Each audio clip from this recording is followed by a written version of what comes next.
Commuter e-bikes are definitely getting smarter every day, and today we've got the Velotric T1 right here. It's made quite an impression with this simple outlook and smart features, so after using this bike as our daily driver for a good while, you must be wondering how our overall experience turned out, right? Well, hold tight as we dive deep and share our first-hand experience.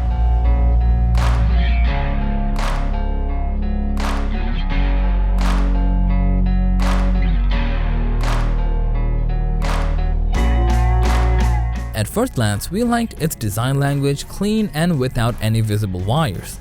Here's a fingerprint scanner for security and ease of operation. The placement seemed pretty good to us, and it also gave us a pretty futuristic look. The T1 comes in this frozen blue color option that we think is very eye-catchy. But for those who prefer a more classic look, Velotric also provides a crystal black color option. We got the e-bike just like this, and it seemed well protected right out of the box. Got this without scratches or anything thanks to the safety foam and all kinds of protective materials. And let us tell you, this bike feels lightweight, easy to lift and maneuver without putting much effort. The toolkit they provided had everything we needed to get it set up: tools, a charger, a kickstand, a phone mount, pedals, headlight, bell, and even the reflectors. As you can see, most of it was already assembled, so we just had to do some quick installations for the seat, front wheel, headlight, and this phone mount. Our assembly process was hassle-free, and that's something every rider will appreciate. As it's a smart e-bike, it has app support that you'll find on both App Store and Google Play Store. The interface and user experience of the app was very intuitive, and its GPS was accurate. Here, it's a fingerprint scanner, which we found to be a convenient and secure method of access since the sensor was pretty responsive, but we think it could have been slightly faster. The 6061 aluminum frame was quite sturdy, and we did not face any kind of rattling issues during the testing period. It has a wire-free design, although we thought the brake wires would be visible, but Velotric has done a good job of keeping them minimal. Our unit is a large one, but it's also available in medium, which of course is a more convenient option for those who find it difficult to ride a larger bike. As we examined the bike up close, the bike felt relatively lighter for an e-bike. Although Velotric claims it weighs around 36 pounds, our own experience aligns with that statement. Then again, this is not even carbon fiber, and we think for an aluminum frame e-bike, this surely is among the best money to weight ratio you can get in this price range.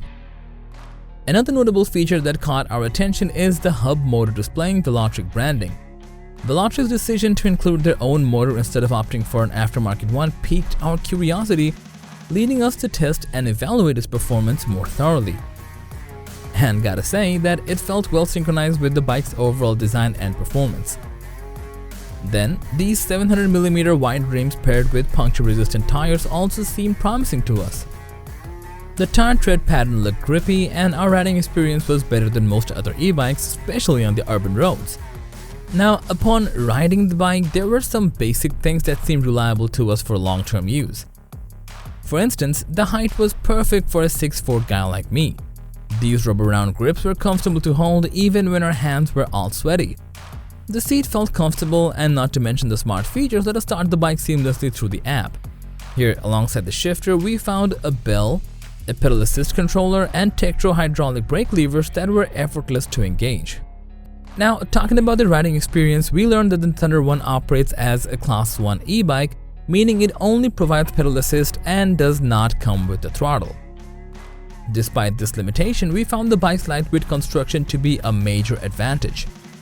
We did test its different pedal assist modes, including Eco, Sports, and Touring, and were particularly surprised with the power and acceleration in turbo mode.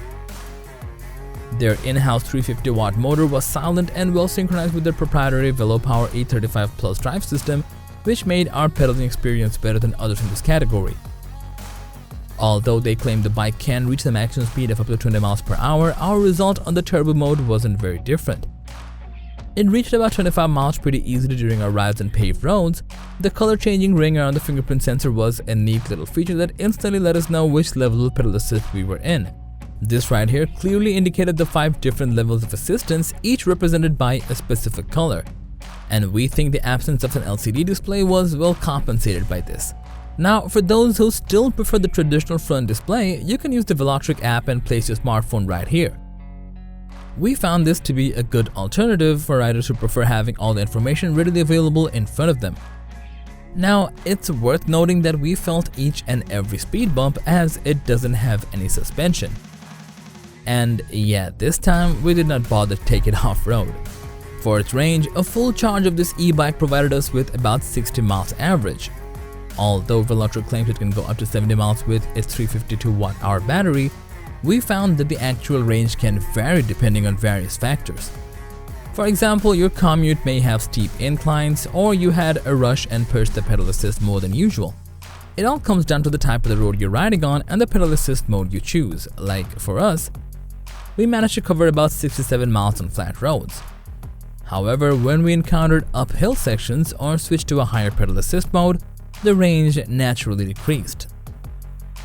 So while the Thunder One does offer a good range, it's important to consider your riding conditions and the level of assistance required for optimal performance. Charging the bike was also pretty straightforward. Now, before wrapping it all up, we want to touch upon the app and its functionality. We simply searched for our bike, entered the Bluetooth pin code from the tag paper, and connected the bike in no time. We had full access to all the bike settings right at our fingertips. The app has a range of features including different riding modes, fingerprint setup, auto lock or unlocking options, theft alerts, light sensing headlights, and even firmware updates. The UI looks simple and feels very intuitive for beginners. Here on the main interface, we had all the essential information at a glance. The color indication feature was particularly useful since we could switch between 3 riding modes, set up our fingerprint for quick access, and have the peace of mind provided by the theft alert feature. The app kept us informed, notifying us instantly if someone tried to tamper with the locked bike. These little things actually made a big difference to our overall riding experience. Now, if we put everything together, our experience with this e-bike was above expectation. The ride was silent, the design was minimal, it had good security, and the smart features were quite intuitive. If we compared with similar e-bikes in this category, Thunder One was more convenient and had proper app support. While there are areas for improvement, the overall experience with the Thunder One was noteworthy. If you're someone who needs a simple, lightweight, and smart electric bike for your busy urban life, then the Velotric Thunder One is worth considering.